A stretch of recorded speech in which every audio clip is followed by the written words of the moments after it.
on the Democratic establishment to breed the corruption in Washington. And this is what we need more of in government.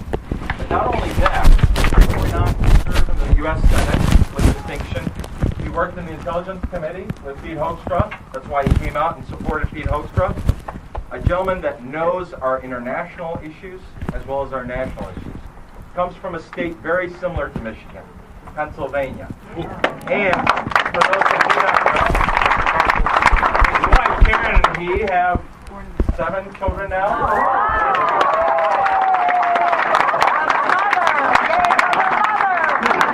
He told me I'm a late bloomer and I gotta catch up. It's on your way out. Let my wife know. Anyway, Rick is also, many of you know, you've seen him on Fox News. Rick's one of the and clairvoyant speakers on Fox News, as well as on Fridays, if you listen to WDTK here, 1400 AM, he hosts Bill Bennett's Morning in America. A little plug on Friday morning. Without further ado, it's my pleasure to introduce to you a person that I support and a friend, Rick Santorum.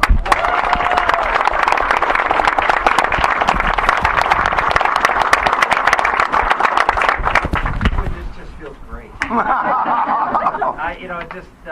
I really, literally, I have chills right now just thinking about, what it was like for me running back in 1990. I was running against an incumbent Democratic member of Congress, who been not one term but 7 terms, and to look and see the faces of the people here, it's almost like deja vu for me, because you can feel the energy, you can feel the spirit in this room of enthusiasm and belief, and what not Rocky, yes, but what Rocky represents. People ask me, well, why are you getting involved in endorsing in this race? It's because we're at a time when our country needs people of great character, people who have solid values, and people who have the courage to stand up when the going gets tough to make sure those values are followed through with in Washington, D.C.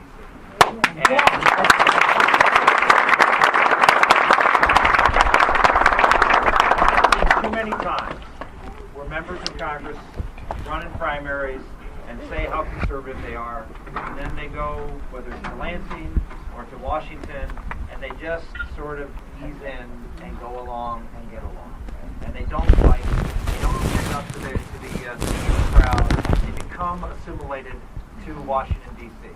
But if there's anything that I've seen from looking at this man's history in Lansing, and anything I've seen from his service to this country, this is not a go-along, get-along guy.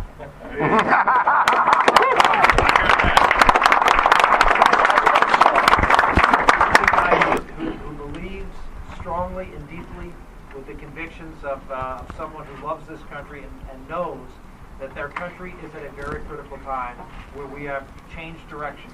We have moved in a way that I don't think anyone in this room believed, even 2 years ago, that our country would be heading down a path toward where Greece, look at the riots in the streets today in Greece.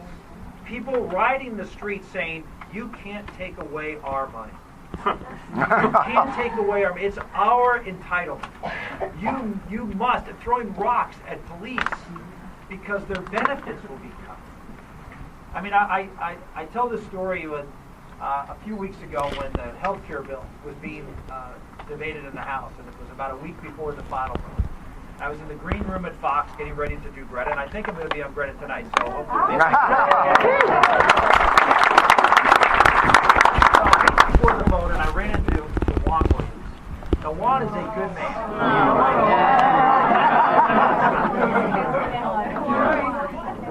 Juan is a Democrat and is a pretty liberal guy, but Juan is a really decent guy, and his son is a hard rock conservative.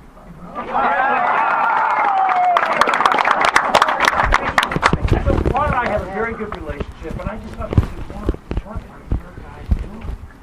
Why are they pushing this bill? Why are they trying to pass this bill? Don't you know the American public is going to just be outraged by what you're doing? He said, well, let me tell you what all my guys are telling me, all the talking points that are coming from the Democrats in the House and Senate. He said, you know what? He says, here's what our guys believe. They believe that Americans love entitlement, and he used to say, once we get you hooked on the entitlement. Like a drug. Like a drug. And it sounded like a drug dealer who stands on the corner of a schoolyard and says, well, this is free. We'll just give you this little bag of stuff here, use it, and it'll be free. Because once we get you hooked, you'll never turn back. That is a scary moment. What we see in Greece are a bunch of people who are hooked and are having withdrawal. They can't take it. America is not that country. We have to believe that America is the country that doesn't want to be hooked and dependent and reliant and deluded into thinking that someone else can provide for us. Yeah.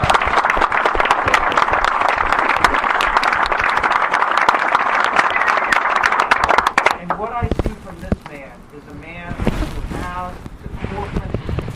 I mean, they can I love my Polish American brethren. We have a lot of them. They're good voters too. They are great voters, and they are people with great heart.